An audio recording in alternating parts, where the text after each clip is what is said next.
I think the Einsatzgruppen were overlooked partly because the Holocaust of the Einsatzgruppen took place in what was then the Soviet Union and for many years since was the Soviet Union. And correspondingly, I think it was difficult to do the historical research. So much of the information on the subject really has emerged since the dissolution of the Soviet Union in 1990, which wasn't that long ago.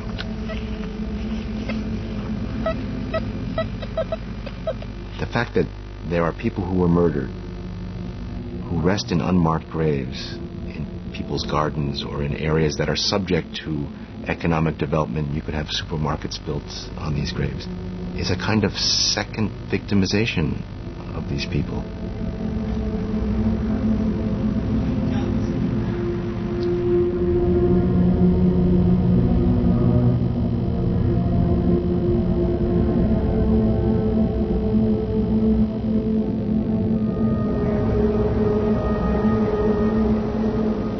Since 4 or 5 years, we covered 50% of Ukraine and found nearly 850 extermination sites and interviewed 823 witnesses.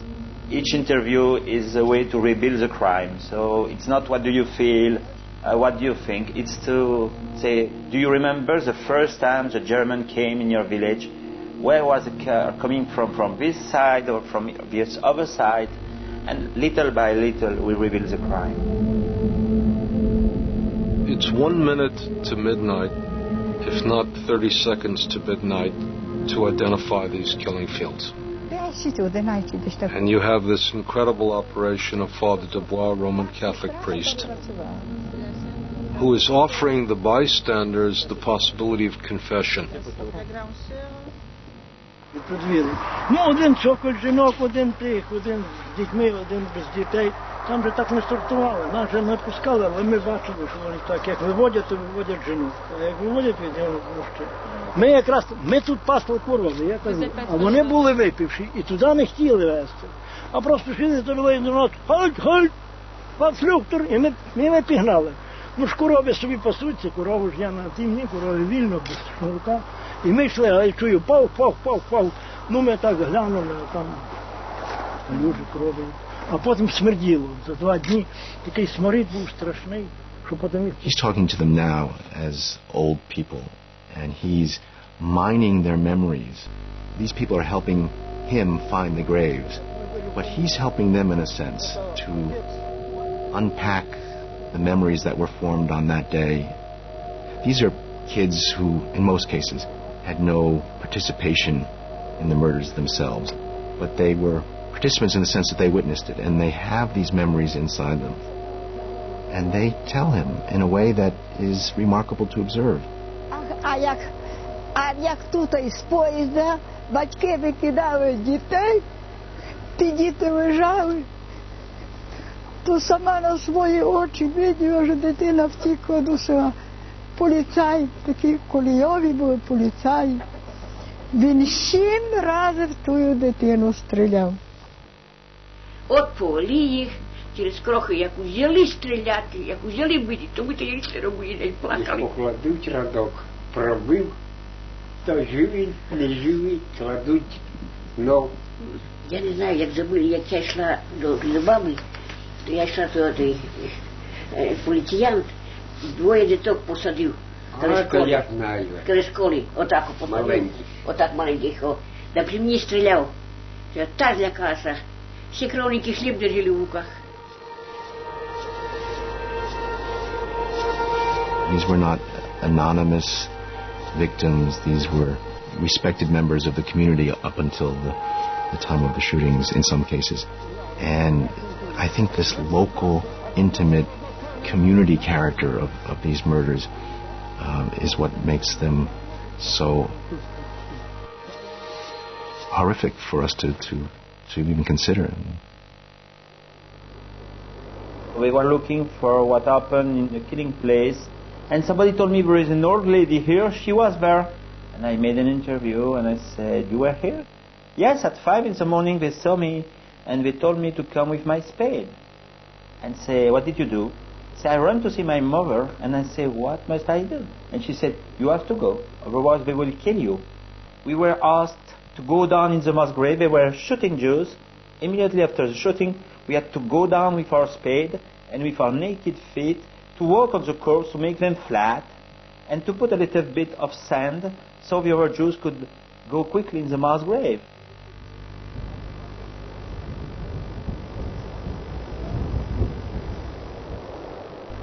И вот оно все запомнилось, как бы это вчера было.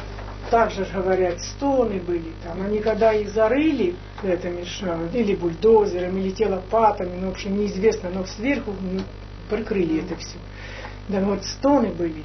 И слышно, что там живых много оставалось, потому что они ж так, может, ранили, а может, человек так уже с перепугу падал уже за своими, как говорится. Вот слышны были стоны, крики.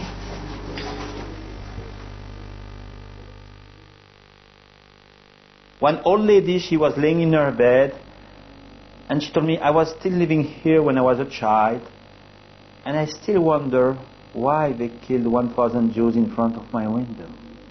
And we're looking by the window, saw the mass grave just in front, and she's dying in front of the mass grave. Without any memory, she's the only witness. That's also the great fear that we have. The last witnesses sometimes are on their bed dying, and the mass grave is just in front of the house, but where they will be dead, who will know? Nobody. By 1943, it was obvious that Germany was losing the war, and in particular, the Russians had turned the tide and were beginning to move inexorably toward Germany, ultimately, of course, to end up in Berlin in 1945. But the Einsatzgruppen leadership realized that they were going to have to cover up their crimes, not simply leave these pits covered with a foot of dirt all over Eastern Europe and Russia. Paul Blobel was assigned at the beginning to be one of the officers in the Einsatzgruppen, but he was really traumatized by some of the early mass killings that he directed. The leader's punishment was to give Blobel the assignment of digging up and burning all these hundreds of thousands of bodies.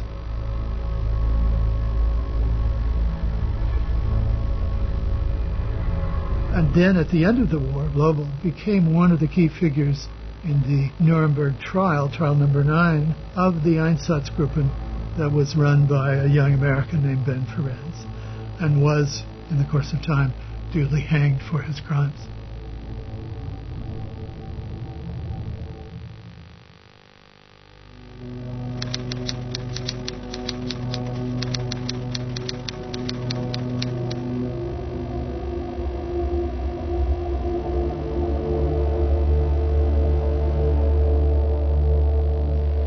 The case we present is a plea of humanity to law.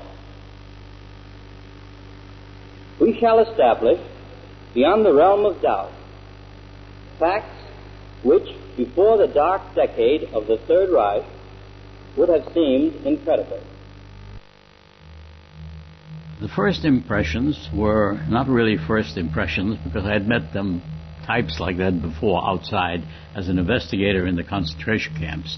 But if you were to meet them at a country club, at a reception, they would look the same as others, perhaps better dressed, certainly in their uniforms with their polished black boots, they would look better. They were intelligent, nice looking, efficient, able civil servants. The notion that these must be wild dogs who go out and every day shoot little children because they're Jews and throw them up and use them as target practice or smash their heads against a tree as they did, that these were not human. They were very human. You wouldn't tell